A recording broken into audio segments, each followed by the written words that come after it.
we are not going to take that. We have lost confidence in you because you are partial. You are selective, Mr. Chairman. We don't believe in you anymore. We don't believe in you anymore. And we cannot go on the way you are going. Because already you are compromised. You are compromised. That was indeed one event during the moment when Nigerians waited for the result, glued to their television set, and that happened. Let's get a sense of what some of the people who are outside of this country felt about that incident, and some more about the 2015 general election. Kaode Ogundamisi, a political scientist, joins us from London, the United Kingdom. Many thanks for coming on the program.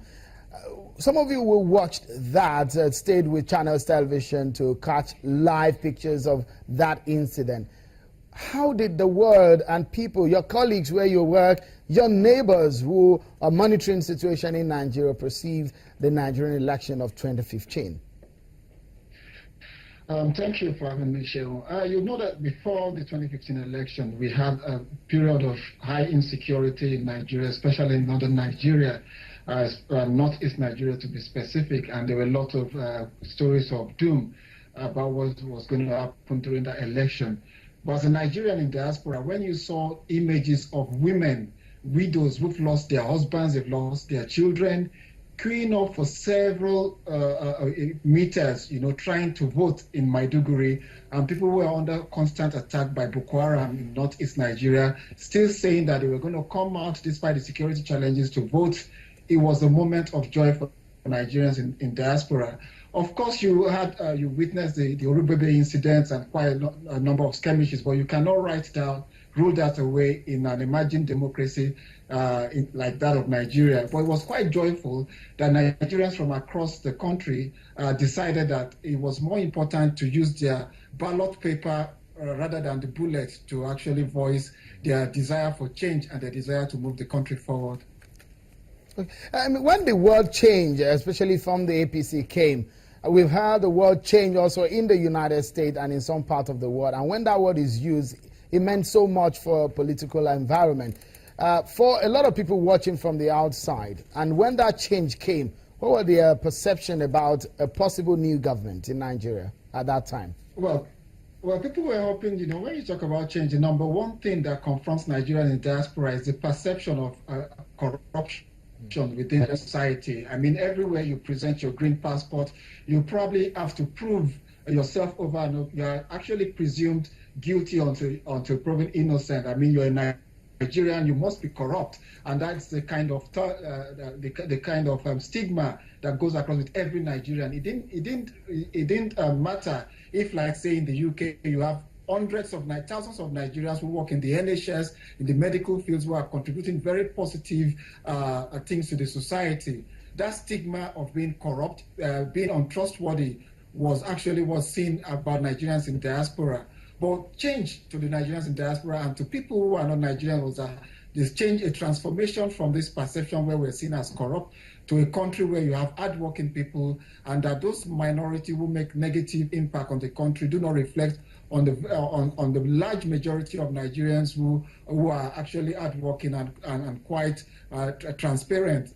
And when you talk about change, you're talking about a country that will be self-dependent, that will rely less on foreign aid and be able to provide for its people. Okay, let me ask you now, looking forward now, the elections of last year is gone, and now we're looking for the future. You've monitored several elections in Nigeria, from before the military in the Second, Third Republic.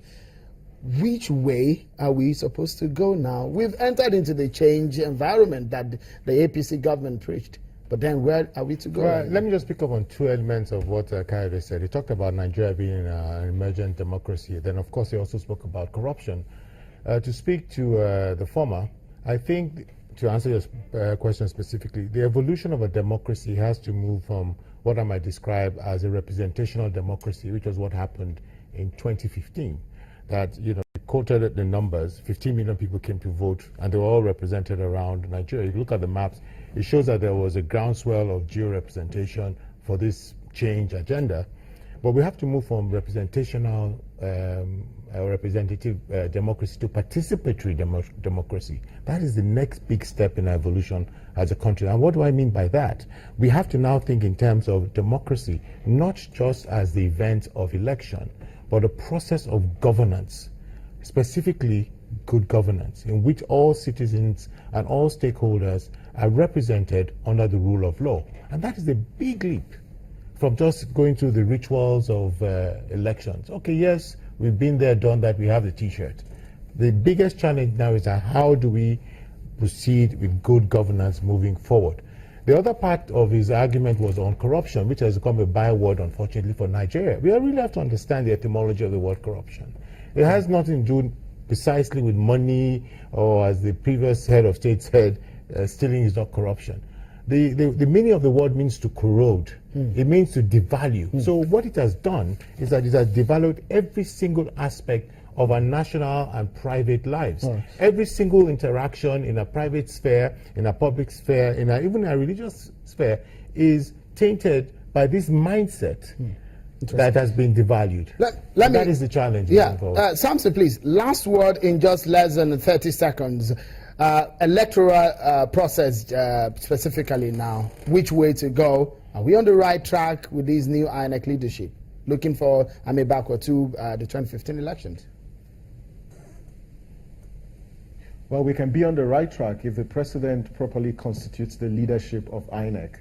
As we speak today, the leadership of INEC has not been properly constituted, and that's completely unconstitutional. The piecemeal appointments of chairman of the commissioners and the resident electoral commissioners is not what's contemplated. Thank you so much, Samson. Mr. Ogundamisi, many thanks for coming on the program, joining us from London, and Samson Itodo from our Abuja studio. Mr. Tunjula. Thank you so much. It's always a pleasure. It's always wonderful to see you. Thank you so much. You guys are doing a smart job. Thank you so much. I appreciate it. Yeah, of course, the conversation will continue. We're monitoring and focusing on some of those things that will make our electoral and democratic process move forward. On behalf of the team from Channel Television Headquarters in Lagos, I'm Sean Okimale.